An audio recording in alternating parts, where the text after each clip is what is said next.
Hello, I'm Heather Anderson, and this is my discussion on women of the Revolutionary Era. During the Revolutionary War, there were a few women who fought on the battlefields. Margaret Corbin fought alongside her husband at Fort Washington. Sally St. Clair kept her gender a secret until her death at the Battle of Savannah. Anne Nancy Bailey enlisted as Sam Gay until she was discovered 3 weeks later, arrested, fined, and put in prison for 2 months. Anne Smith of Springfield enlisted in the spring of 1782, and just prior to receiving her bounty of $80, she was discovered and imprisoned. A woman in New Jersey tried to enlist as a man, but was discovered during her physical exam. An officer ordered the drums to beat her out of town while she was ridiculed as a whore. Deborah Sampson was perhaps the most famous and most successful of these women. Sampson was born on December 17th, 1760 in Plimpton, Massachusetts. When she was 5 years old, her father left, leaving behind her mother and 7 children in poverty. Sampson was sent to live with distant family, a Miss Fuller and later a widow Thatcher, until their deaths. At age 10, she became an indentured servant until she was 18.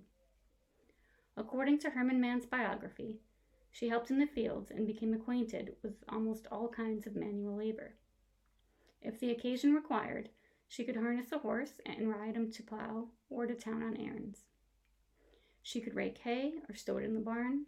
She could be a milkmaid, and she was also a tolerable mechanic. If she wanted a basket, a milking stool, or a sledge, she could make it. With the use of a jackknife, she could work as well as a man. Mann goes on to say, from the beginning of the revolutionary struggle, she had sympathized intensely with the cause of liberty. She had an independent personality and a desire to travel. Ray Raphael, author of A People's History of the American Revolution, calls Sampson and other women who fought on the battlefields heroines who were mythologized after the war. There is confusion about the exact dates of Sampson's service, some sources claiming she was at the Battle of Yorktown, while others say she was enlisted after that battle. Her pension application states she joined the 4th Massachusetts Continental Regiment in 1782.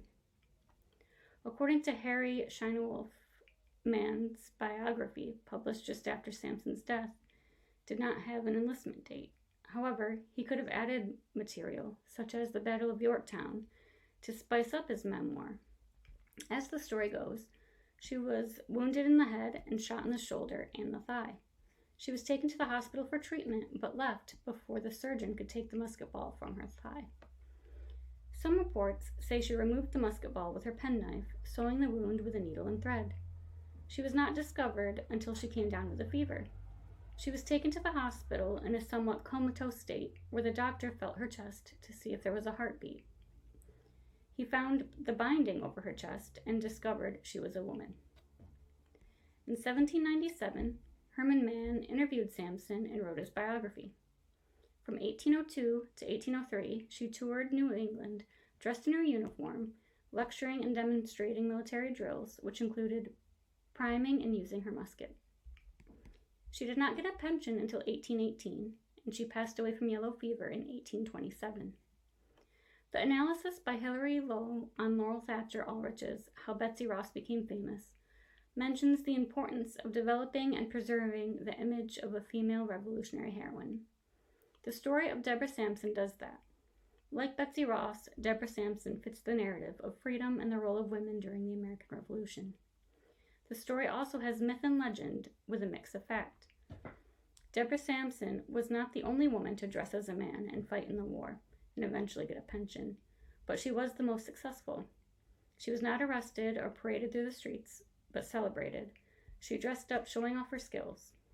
Lowe believes the article was to initiate a conversation about how historical symbols reflect the values of a country and highlight the needs and wants of the people. Sampson's story reflects freedom, independence, and a strong female heroine.